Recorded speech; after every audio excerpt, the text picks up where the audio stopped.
Hello there, my name is Tiffany Uten. I'm a physician assistant in Houston, Texas with the University of Texas Health Science Center. Today I'm going to be talking about workplace diversity in healthcare, specifically how it relates to our LGBTQ colleagues. This is a two-part presentation. I encourage you to follow up this presentation with Dr. Caroline Dorson's presentation from NYU. I'll provide a general overview of our non-discrimination laws. I'll do a quick review of our professional organization policy statements on diversity and non-discrimination. I'll quickly highlight the environment for what it's like to come out with an LGBTQ status. And then finally, we'll go over some recommendations and guidelines. So quickly, a quick legal overview. There is to date zero federal legislation that includes sexual orientation or gender identity, aside from hate crimes. To date, we're approaching about 200 bills that have been introduced since 1974 as amendments to the Civil Rights Act, either as standalone bills or as comprehensive bills in some or all of these areas. We do have the Equal Employment Opportunity Office, which is a federal agency, and 2 years ago they decided that sexual orientation discrimination could be covered under discrimination on the basis of sex. So that is currently the only option at the federal level. So with the lack of federal legislation, we're left really with the patchwork of policy at the state and local levels. But to date, there are still 16 states without a mandate to include sexual orientation or gender identity. Fortunately, you can live in a city. We have now over 200 cities that do cover both of these demographics for all of their employees, both their city and private employees. And also, you can potentially work and live in a state as I do. I live and work in Texas. It does not have a mandate, but you could be a state employee and still have protection because that institution could include these demographics. So my institution does, so I am protected in that way.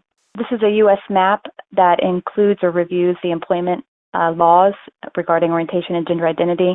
There are 20 states in D.C. that include both sexual orientation and gender identity. New Hampshire and Wisconsin only include sexual orientation, and then only 11 states have these protections for only their state or public employees.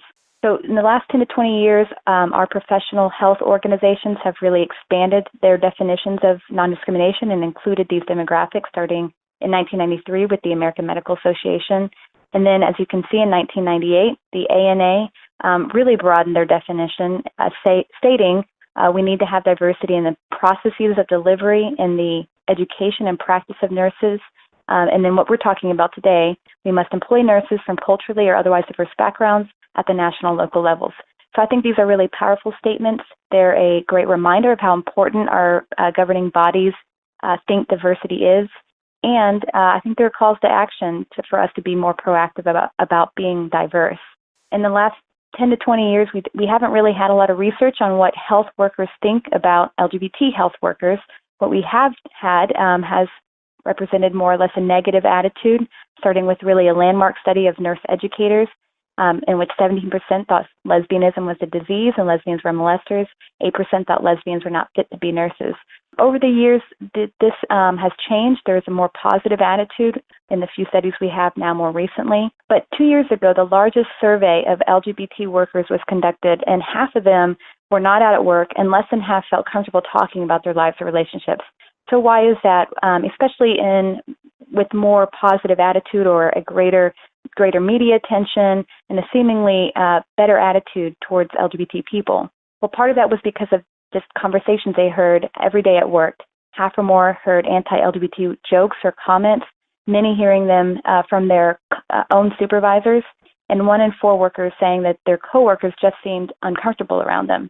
When asked more specific reasons or to rank the reasons, these respondents felt that their bosses or coworkers would think that they were being unprofessional. They were afraid that their coworkers would think that they were attracted to them. They were afraid of losing already positive established connections with their coworkers. They were afraid of being stereotyped. They were afraid of making others uncomfortable.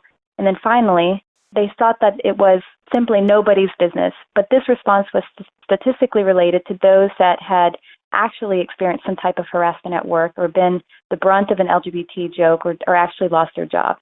This study gets more interesting when asked what non-LGBT workers, so heterosexual, cisgendered workers, thought about gay and trans people. And the overwhelming majority, 80%, thought that they should not have to hide who they are at work.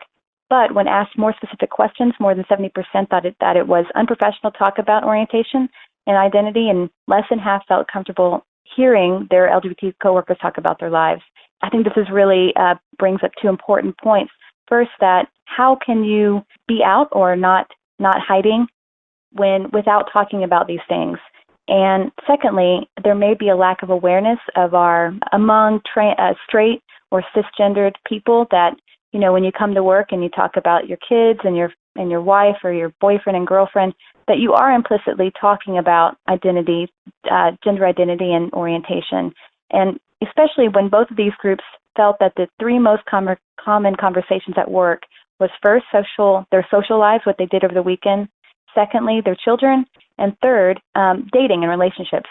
So yes, you come to work, you talk about the job, you talk about movies and celebrities, but it is inevitable that you will be having these conversations at work, that you'll be talking about your lives, and especially the longer you are at work. So there just seems to be maybe a double standard on who can have these conversations without repercussions. There is a real physical and mental impact on workers who try to hide an LGBT status. You can see many of this here. Many feel distracted. People will lie about their life. There are higher rates of depression. They will avoid people at work. They'll avoid work events, or they just won't go to work at all. There are increased rates of fatigue and stress, and then many will job hop or constantly be looking for another job. So we need to appreciate there's a real productivity issue here and a workforce or labor force issue here, or consequence even. So finally, what can we do? What should we be looking for at our institutions? What can we advocate for? First and foremost, we need to have orientation and gender identity in our non-discrimination policy at work. Furthermore, that policy needs to be well known, easily accessible, distributed. For example, that can be an annual mass email sent out by HR. We need to feel confident and know how to report harassment.